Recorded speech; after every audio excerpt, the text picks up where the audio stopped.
साधुगण बैठे हैं।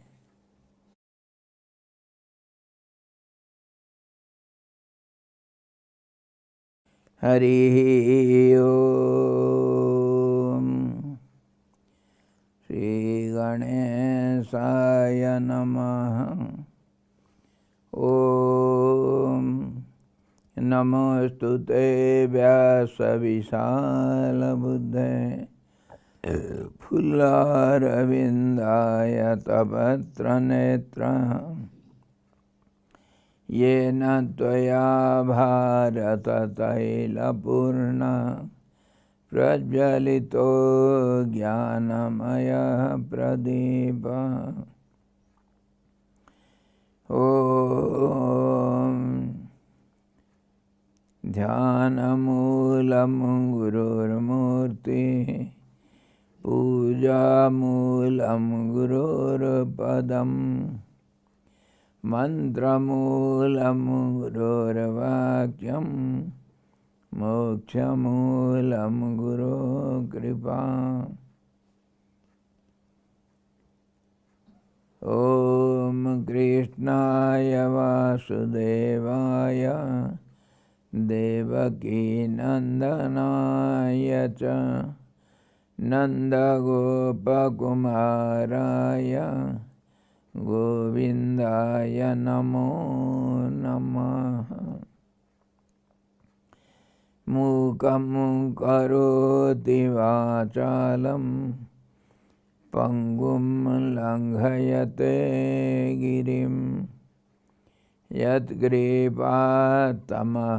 वन्दे परमानन्दमाधवम्। सद्गुरु भगवान की जय। सच्चिदानंद भगवान की जय।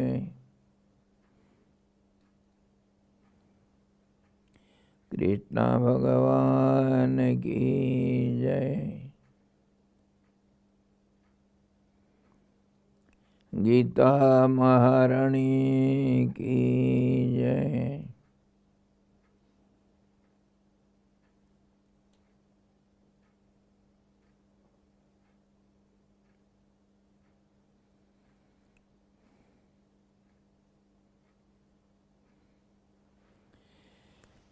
हरि ओम।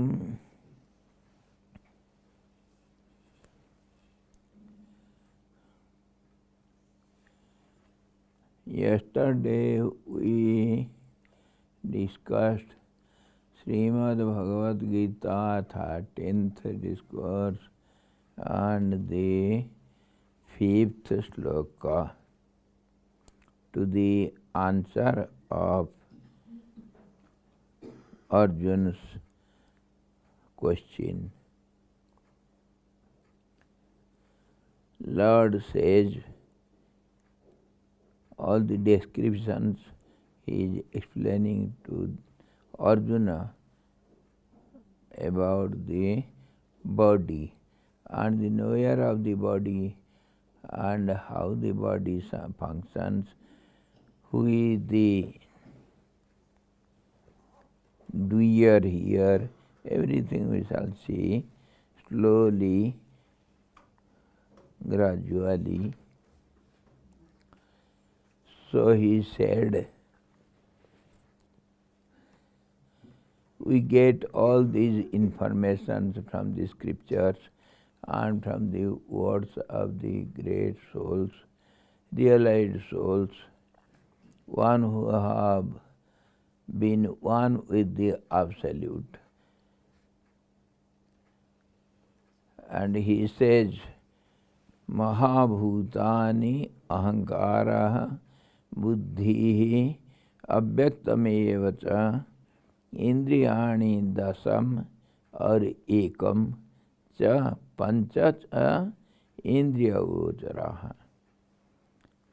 The great elements, egoism, intellect, and also the unmanifested nature, the 10 senses and one mind and the five objects of the senses. All these constitute the body. This yesterday we saw, and we saw the field and its modifications are described in this verse. The 24 principles of the Sankhya school of philosophy are mentioned here. All these numerological philosophy. Great elements we have seen yesterday: earth, water, fire, air and ether are so called because they pervade all modifications of nature, of matter. The elements here referred to are the subtle, not the gross ones. Subtle elements, that means the units, 5 units. Egoism is the cause of the great elements. That also we saw yesterday, how the egoism creates all these different elements. The egoism is the cause, ego. It is the self-arrogating principle. I am so and so, arrogance. And many of our spiritual sadhaks, many, I may say 99%, I may say, what is the condition of these sadhaks, the aspirants? I have achieved a great lot. That is the hallucination, overestimating oneself. Little experience somewhere they get and they think, well, I have, nobody is equal to me. That's all. 99% of the aspirants, one who does little sadhana, in the name of sadhana, they cheat themselves. One should be very, very careful. Don't forget this formula. You see, there is a but in every language to clarify the sentence and to give importance to the sentence.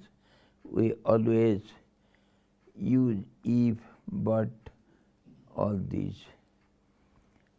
So this but is most important word. We have to use it in the time of need. Where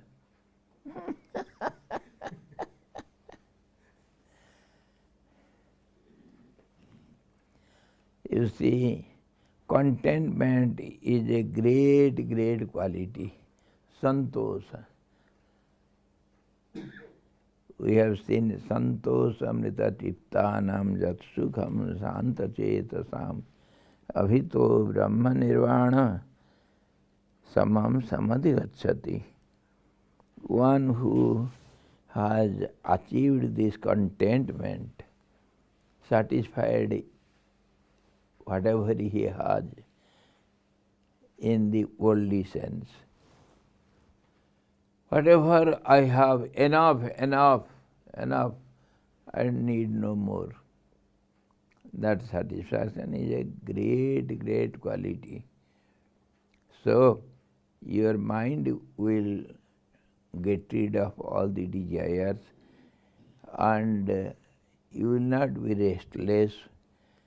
Always you are satisfied whatever comes by the way.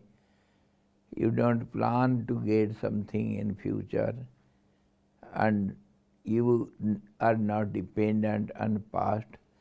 I have done like this, so I must reap the result. That is also not there.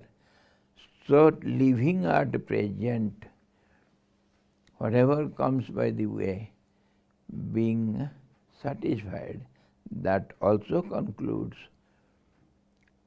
includes that you need nothing more, and you don't reject anything, you don't accept, means invite anything. Whatever comes by the way as a duty or as some objects of enjoyments of the senses, or whatever needed for the body, whatever comes, you are satisfied. This is a great quality. But this but has to be brought here. The but should be brought. What is that but? But you should never be contented in spiritual sadhana till the end. No, I have achieved nothing. I have to do more. I have to do more. I don't have to stop. पथि करे अभी कहाँ विश्राम, चलना तेरा काम है, रुकना नहीं काम है तेरा, चलना है काम, पथि करे अभी कहाँ विश्राम. This eternal journey of the soul, which we in different words we say, the evolution process of the soul, that is endless. Don't be satisfied like the rabbit in the race of rabbit and tortoise. Tortoise was never satisfied. He went on crawling slowly, and slowly he won the race. And rabbit was running, and he thought, I have covered so much distance, let me rest a while. And he slept. Tortoise won the race. That's how satisfaction in your journey in the life will, in the spiritual sense. Worldly sense you should have always satisfaction, or else there is no end to achievements in the world. So that grows ever and ever with the desires, fulfilling the desires and enjoying everything. There is no end to it. So many examples we have. After enjoying for yugas, for thousands of years, many examples we have in the epics, Puranas. Many have been dissatisfied. There was a king called Jajati. He enjoyed his kingdom as a great king for thousands of years. And when he got old, he was not satisfied with enjoyments. He had 4 sons, and he asked all the sons, please, one by one, please give your youth to me and take my old age and let me enjoy still more. All the 3 elderly sons, they rejected, so they were cursed.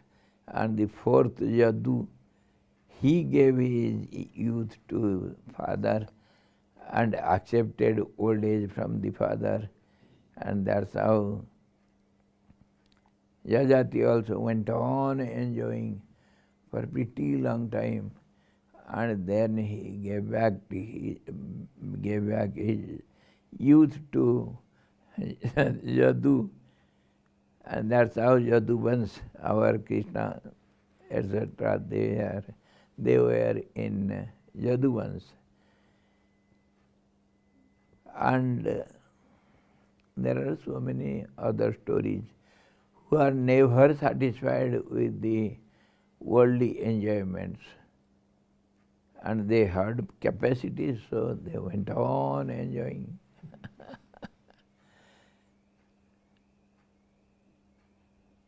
Once our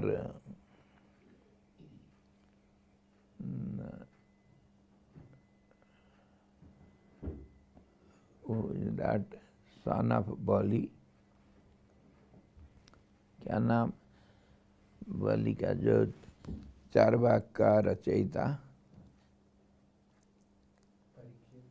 नहीं रे, बलि का लड़का परीक्षित हो जाएगा क्या यार? बलि का लड़का विरोचन, बलि का नहीं, बलि का पिताजी, वो प्रहलाद का लड़का Virochan. Virochana was the king of all the demons.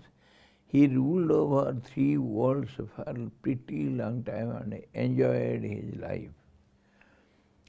And being unsatisfied, he sat somewhere in lonely place and he was thinking, whatever I have enjoyed, again and again, I am enjoying the same thing, same old things. What is new there? I should enjoy something new. I should not repeat all the old enjoyments. And as a result, his Guru Sukracharya came to him and he gave the initiation and he realized the self. The self is, the supreme self is ever new. All other worldly matters are ever old. They are already enjoyed by so many. So what new is there? From this point, Virochan got knowledge of the self in the end. So, what I mean to say, there is no end to enjoyments and dissatisfaction in the worldly sense. There you should be always satisfied, contented. You should not desire for more. But in the spiritual practices, you should not be contented by little achievement. And what happens generally, we the aspirants, we overestimate ourselves. Oh, I have seen that. Some people, they dream something and they say, oh, I have achieved. If you rob here with closed eyes, you will see some light. Oh, I have seen the light. By Guru Kripa, I have got everything. Nobody is equal to me. And if there will be some sensation in the back, some ants are scratching somewhere, my Kundalini has been raised.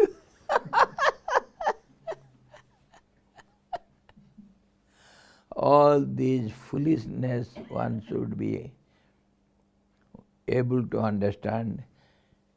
Don't cheat yourself. You can cheat the whole world. You will be eschewed. But if you cheat yourself in this way, overestimating you, thinking I have done something, I have achieved so much, you are duped, you are cheating yourself, and this is the result of egoism. Be careful. Hardly one among millions and billions, after long trial, is able to overcome this ego. Kavirdas used to say, Mai mata manam harire, nanha kari kari pisi, tab sukha pavai sundari brahma jhalakai sisi. This I and my should be crossed into paste and it should be licked. Then only you can realize the truth. And that is what we discuss every now and then in Yoga Vasishtha, how Mahatyag, here also we were discussing, all renunciation, all doer, all enjoyer is he who has crossed the ego. Ego is a very dangerous aspect of the being which dupes everyone, and that is also known as Maya, the magic power or the illusive power of the Supreme. This egoism is the cause of the great elements. Ego has created this world. It is the self-arrogating principle. I am so and so. I have done this much. I have achieved so much. None else can equal me. This is the most dangerous aspect of the life. Intellect is the cause of egoism. That also yesterday we have seen. The function of the intellect is determination. Buddhi is the faculty of determination. How the intellect acts as a decisive fact, how it decides. Yesterday we have seen the cause of the intellect is unmanifested.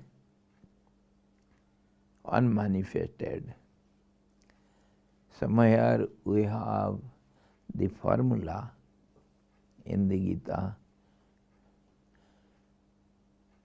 Indriyani paranyahu indriyevyaha param manah manasastu para buddhi jo buddhehe parasastu saha.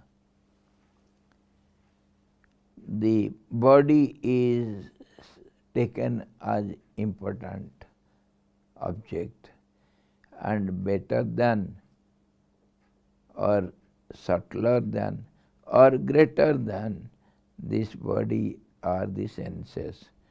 They control the body. And the mind is greater than the senses. Without mind, no senses can do anything.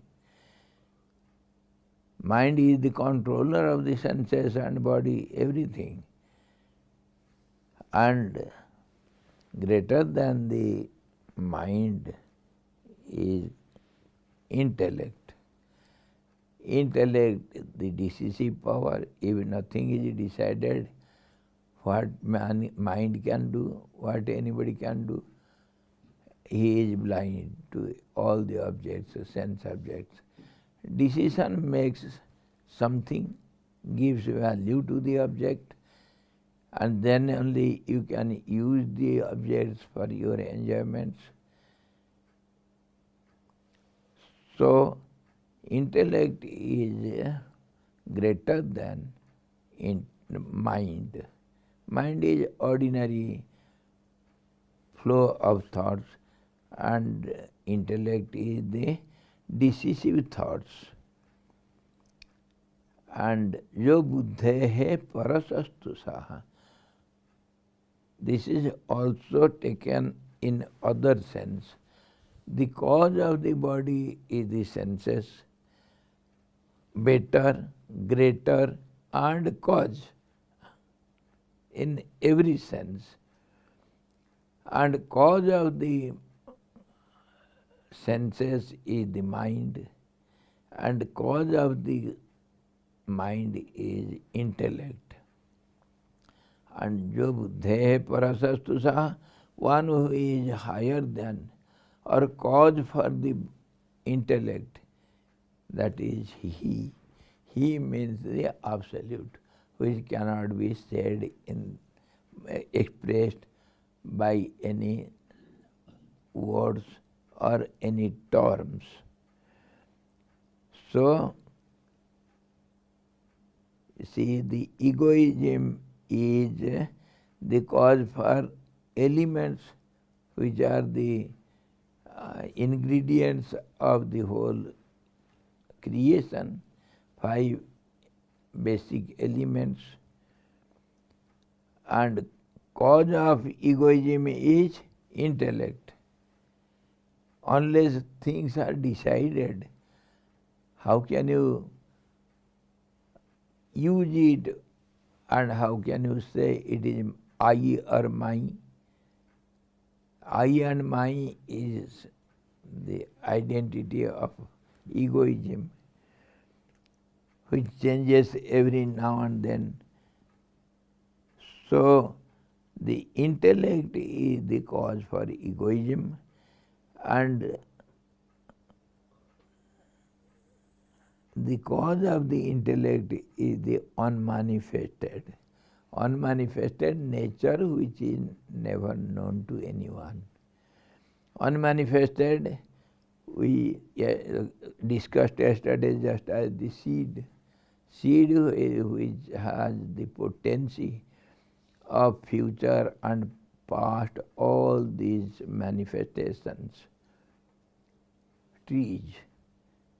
In future there will be many trees which will be manifested, which will be visible, which will be perceivable, and in the past also same thing. So all these is present in one little seed. That is called unmanifested. And that is also energy in the form of silent potency. Energy in the silent form of potency, which any moment can manifest and multiply or move on or activate. That is energy. Energy is the root cause of whole universe. Energy is nothing but movement, motion, changes.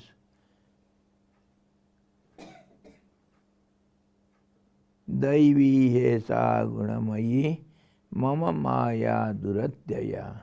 This divine illusion of mind, Lord says, caused by the qualities, is difficult to cross over. This illusory maya, this unmanifested potency or energy, that is my unmanifested nature, caused by the qualities. Qualities, sattva, rajas, tamas, 3 qualities. Is it difficult to cross over? Of course. The above nature is divided 8-fold. This nature, which is going to manifested sooner or later, they are 8-fold.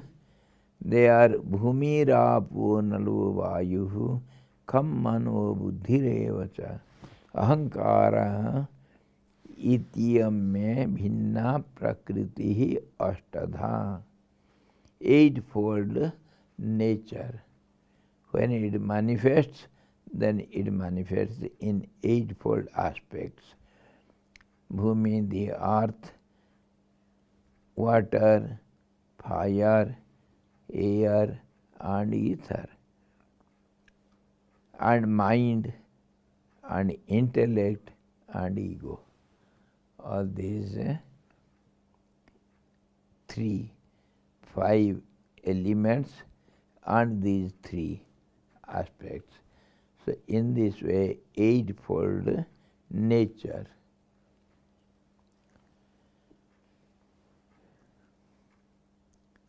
In these forms, eightfold forms, they manifest.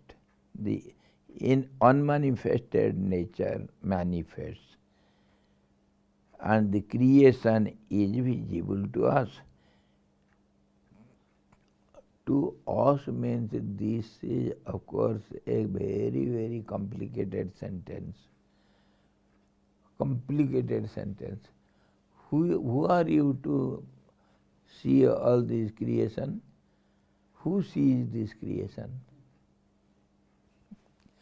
That is inquiring, who am I?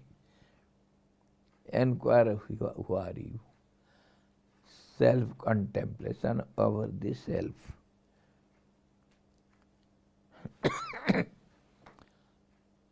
And of course, when you contemplate who am I, you will reach somewhere, one day or other.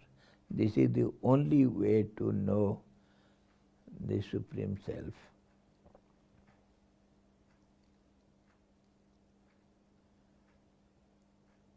This I is individually also known as this we are describing. All these body, senses, mind, intellect, ego, and body means all these 8, these are together. From one angle of vision, it is in this way composed. From other angle of vision, it is composed by eightfold aspects of the nature, and from other angle also, it looks something else, but same thing, same thing. If you look at a person from front, he looks like something. From behind, he looks like something else. From side, from a little distance, with fully dressed up. In winter days, he looks like somebody, and in summer days, with a banyan, he looks like somebody. In this way, from different angles, in different time, different situations, one looks different. So, this nature or the individual being or the creation, it looks different in different, from different angles, in different time, in different situations. Everything is changeable. This is how everything is confusive.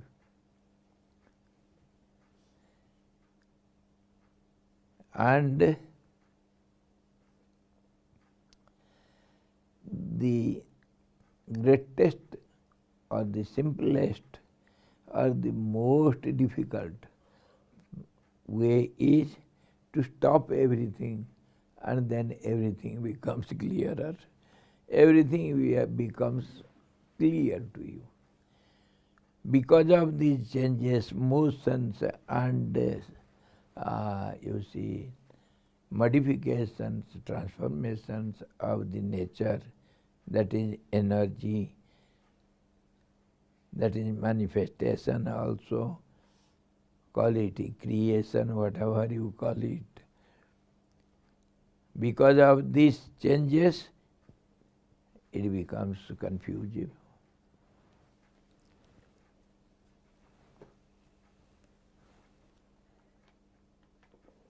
How it is confusing? I will give you the example.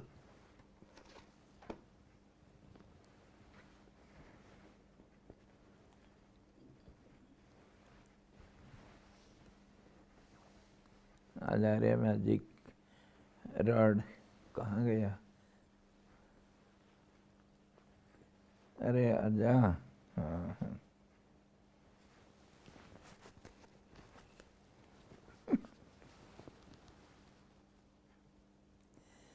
I shall show you the magic.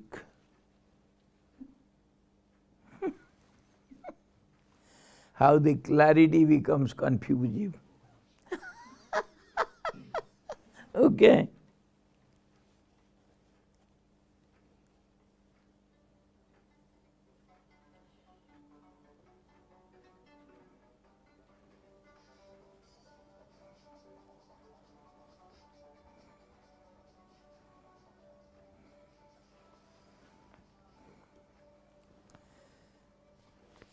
I have written something here. Okay?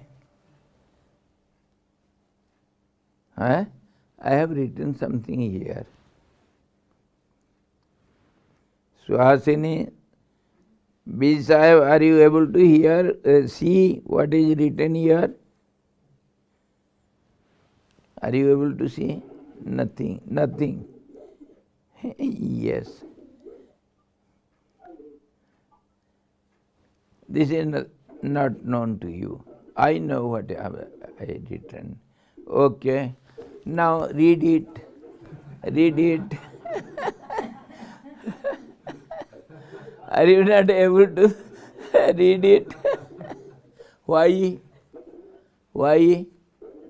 Now you can read. Isn't it? When it is steady, it is clear. When it is moving, nothing is understood, everything is confusive. Now you can see. When it moves, changes, then nothing is visible. Okay? So this is the way to have clarity. Clarity is the truth, and confusion is the ignorance. Clarity is the knowledge. So simple. Clarity is knowledge. You know what is there, and that is achieved by steadiness. You are steady and this object is steady, everything is steady. Then you can get the clarity, that is reality. Clarity is reality. That is called truth. And when it changes, same thing. Nothing is done in this, only the movement because of some nature. Nature is, this is called nature. The movement is called nature, the energy. Without energy it cannot move. This is how the whole world is confusive. And when you are steady, you are means this body, senses, be careful to know what is you are. Now we are discussing what are you. The body, body means the group, group means the senses. All these we are discussing. Senses, mind and the intellect, ego, all these together. Nature is eightfold, 5 elements, and mind, intellect, ego. Or from other sense, the 5 units, the Rup, Rasa, Gandha, Sabda, Sparsa, 5, and 3, mind, intellect, ego, in this way. So, from any angle you see, it is a moving aspect, changing aspect. In this way, this change makes all the confusion. When it is steady, that is the reality, that is called truth. Truth is so simple. And that is called God also. If you go on shouting, what happens next? Go on shouting for hours. That is what we do in Kirtan. We chant the name of God or any hymns or some praises for hours, and then you have to keep quiet, isn't it? And at that time, for a moment, that state of the being is called meditation. When everything stops, neither body nor senses nor the intellect nor the ego, nothing. It is absolute silence and absolute constancy. That is called samattam yoga uchyate. That is the state of balance or equilibrium, or it is constancy, whatever you say. So this is how this nature, eightfold nature, does the work. Creation and confusion, illusion and misunderstanding, ignorance, that is the cause for miseries. The 10 senses are the organs of knowledge: ears, skin, eyes, tongue and nose, so called because they enable the mind to get knowledge of the 10 senses are the 5 organs of knowledge and 5 organs of actions. These 5 organs of knowledge, senses of knowledge, ears, skin, eyes, tongues and the nose, so called because they enable the mind to get knowledge of the external world. And the 5 organs of actions, hands, feet, mouth, anus and genitive organs, so called because they perform actions. So these 10 senses, they have contact with the outer objects, sense objects, and then by that contact, matra sparsastu kaunteya sitoshna sukha dukkadaha.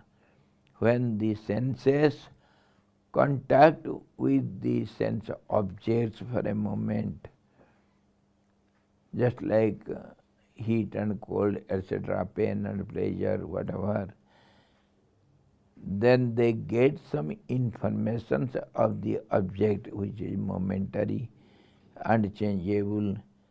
That is how you get some knowledge, haphazard knowledge, information about the outer world, which is totally confusing. Because every moment it is changing. The senses change, the mind change, the object change, the time changes, the situation changes, condition changes. What not? Everything is changing. And how can you know the reality? In this way, all these 10 senses, through which we get some informative knowledge, and we do actions, movement is possible. The mind, 10 senses, and the other one, which is the manager or the director or the controller or the commander, whatever you say. This is the mind. This is the 11th sense whose function is thinking and doubting, sankalpa and vikalpa. You see why only thinking and then doubting? Why not only thinking? Why, where from this doubt comes? How do we have doubts? Who is there who has no doubts?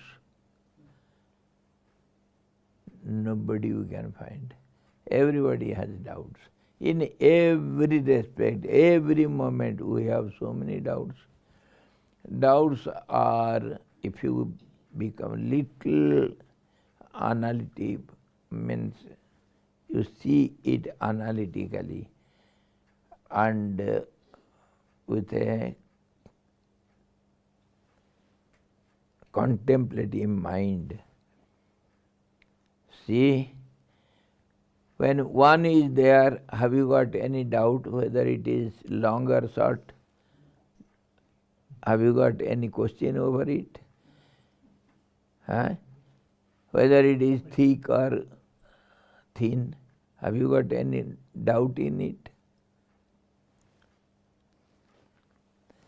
This is how they play the game. Children play the game.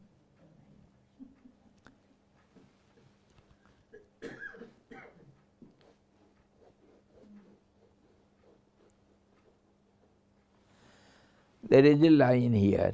Of course, I have made thick for your visibility. Line you are able to see? One line. Is it big or small?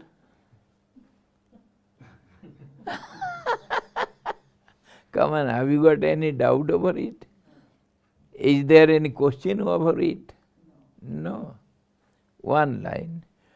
So can you make it bigger without touching it? Can you? Without touching it, without doing anything to it. Can you make it bigger? No? Huh? Draw smaller line. That is the trick. The smaller line I have drawn below it. Now the line which was without any doubt, without any question, now there is question. Thicker or thinner, bigger or smaller. So many questions. Lighter or clearer. Why, what color? So many questions. So two makes the doubts. When there is two, all sorts of questions, all sorts of doubts, and see these two, always the thought hangs between the two. It plays the, what play? It hangs, jhula, jhula. It swings between the two all the time. How is what? And that is called dependency, that is called relationship, that is called comparison, that is everything. That is the world. Do se dunya. When it has become two, then the world starts. इसी को कहते हैं हम द्वैतवाद. द्वैत. Two means 3, 4, 5, everything. Everything will go on multiplying. Multiplication, change, or modifications, transformations, these are the secret of the nature. That is how we see this creation. In this way, the doubts start from two. How is what? Comparison, and the intellect comes forward to decide what is what, and that decision is momentary.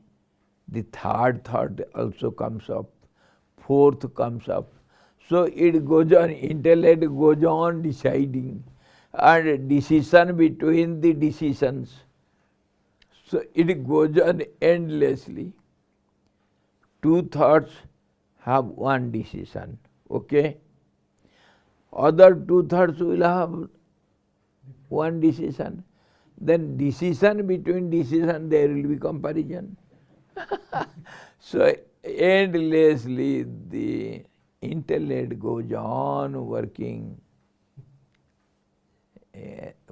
through changes, modifications, everything.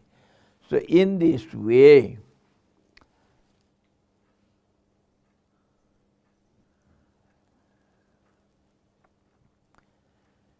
this is one is the mind, this is the 11th sense whose function is thinking and doubting. This doubt comes from thoughts, and thoughts are nothing but changes. One becomes many. How it becomes? By dividing itself, or how it becomes many? How one becomes many?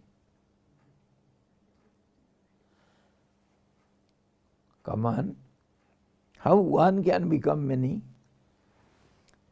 Have you caught some vegetables today evening? How one became many?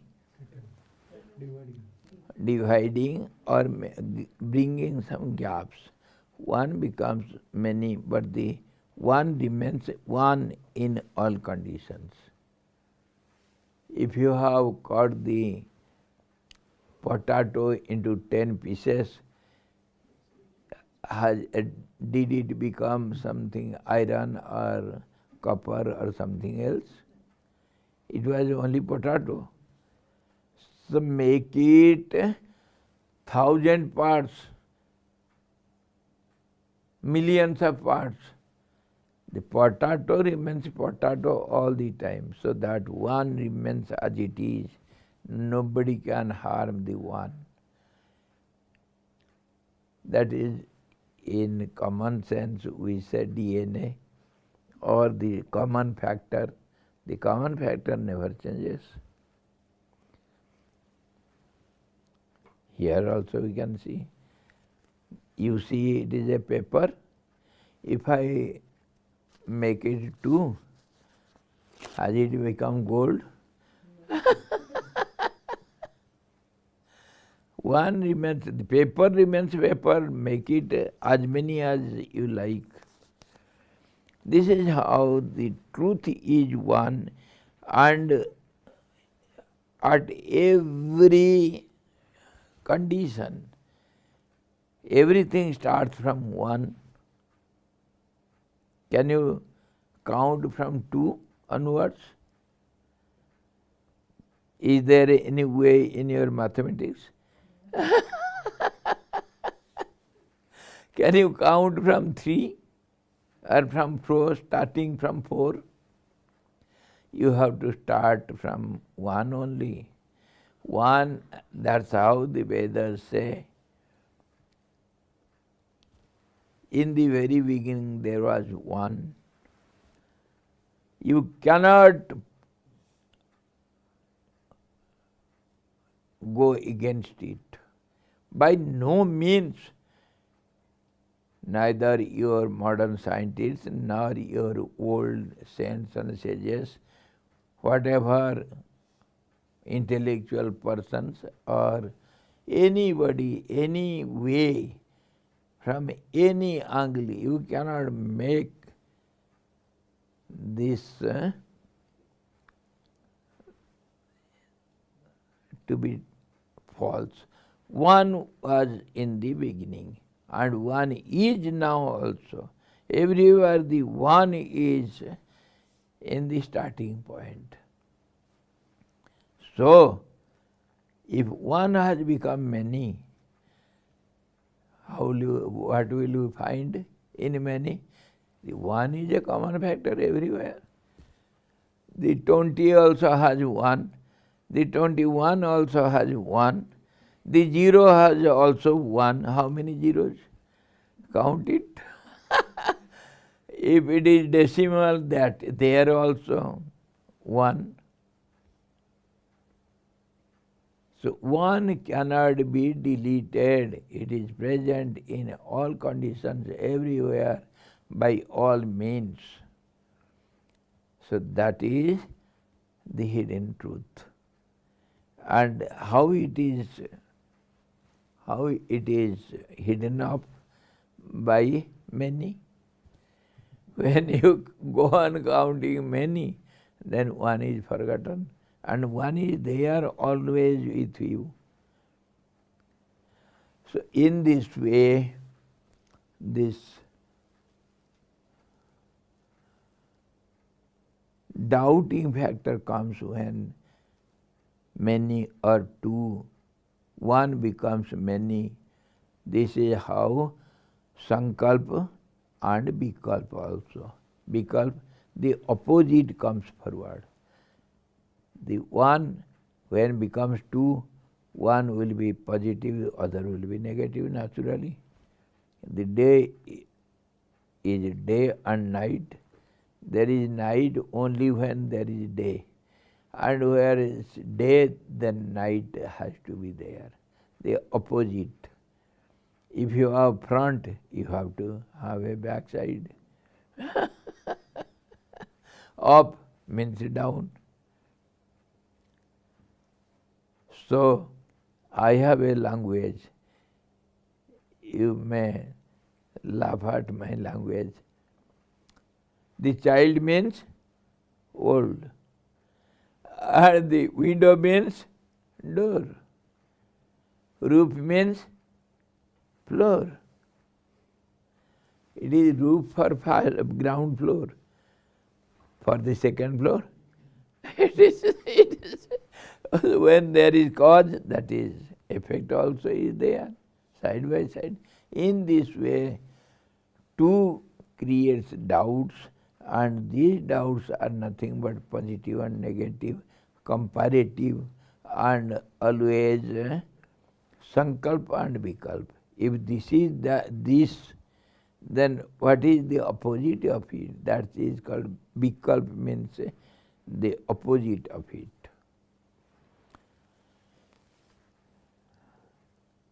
Sankalpa and vikalpa. The 5 objects of the senses are sound, touch, form means color, taste and smell.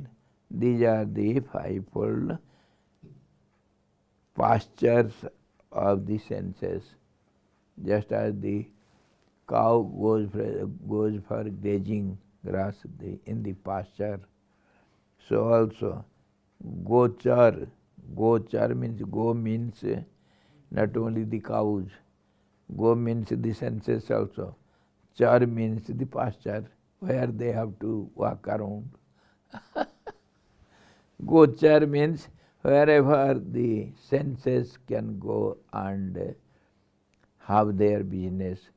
And gochar also in ordinary Sanskrit or Hindi language, in all the language. Gochar where the cows go and graze. Gochar bhumi. And other sense, gochar means whatever is under the reach of senses. Gochar, that is why it is called pasture. 5-fold pastures of the senses.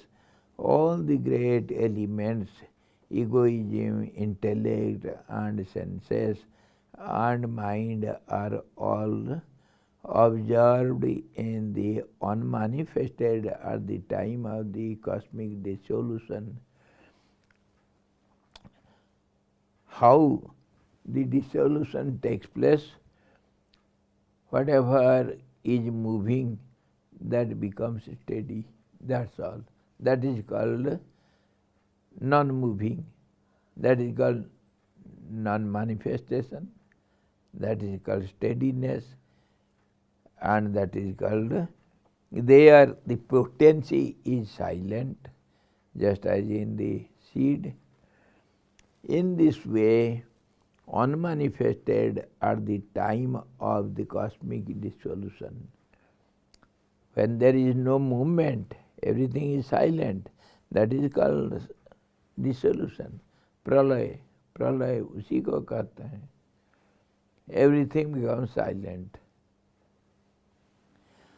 रात को हर रोज हम प्रलय को देखते हैं. Every night you go for dissolution, that is deep sleep, resting. All the senses, everything is, all the potency, everything is there within it, within you. But it is in a non-moving state.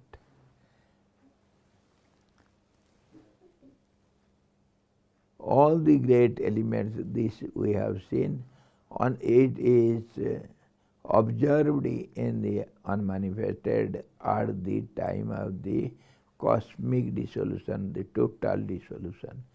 Mind is Maya, mind is avidya, ignorance, mind is at the root of all activities. We shall see tomorrow on mind. And Gurudev has written a beautiful book on the mind, its mysteries, and mind, its mysteries and control. He gives us little explanatively about the mind, how mind is, what does it do, and what are the tricks, what are the ways of acting, how it creates the confusion, the secrets of it, and how to control. If you know the secrets of the thieves, you can catch hold of the thief, isn't it? If you know your all the secrets of the enemies, then you can conquer over them. So secrets should be known. So this secret of mind we shall discuss tomorrow. Just in nutshell, there is no end to the secret of mind. Mind does everything secretly, which nobody knows. What is mind, how is mind, where is mind, what does it do, why does it do? No answers are ever got, because there is nothing called mind. That's why no answers are ever got by anyone. That is the secret, highest secret. Mind is a changing phenomena, which is changing. Can you know the secret of changing phenomena? Change is called mind. So any name you can attribute to mind. Mind is action, mind is intellect, mind is reaction, mind is cause and effect, mind is the doer, done, doing everything. Mind is the creation, mind is the prana, mind is the energy, mind is the creator, mind is the dissoluter, also destroyer. Everything is mind. Without mind, neither there is your identity, your ego, or there is any name or form of you as something. Mind is everything. And mind is your मन तेरा दर्पण कहलाए रे. Mind is your mirror. Everything you can see in the mind. Mind is the reflection. Mind is the object of the reflection. Everything. Mind is multiplicatory process, mind is one also. Everything is mind. It is very hard to understand what is mind. Unless and until you stop this, kill this mind, by the mind. Uddharet atmanatmanam. You have to save yourself by yourself. You have to kill this mind by mind only. The killer is the mind, the killed is the mind. The weapon also is the mind. Chinnamasta is mind. Chinnamasta, who has cut his head by his own hand and drinking her own blood by herself. That is called mind. So we shall discuss tomorrow a little more. Hari Om Purnamadaha Purnamidam Purnat Purnamudachyate Purnasya Purnamadaya Purnameva Vasishyate. Om Shanti Shanti Shanti.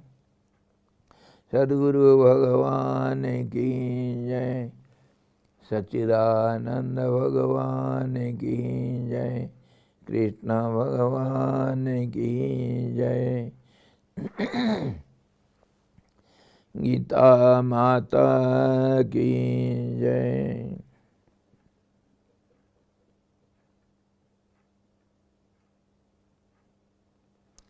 Hari Om.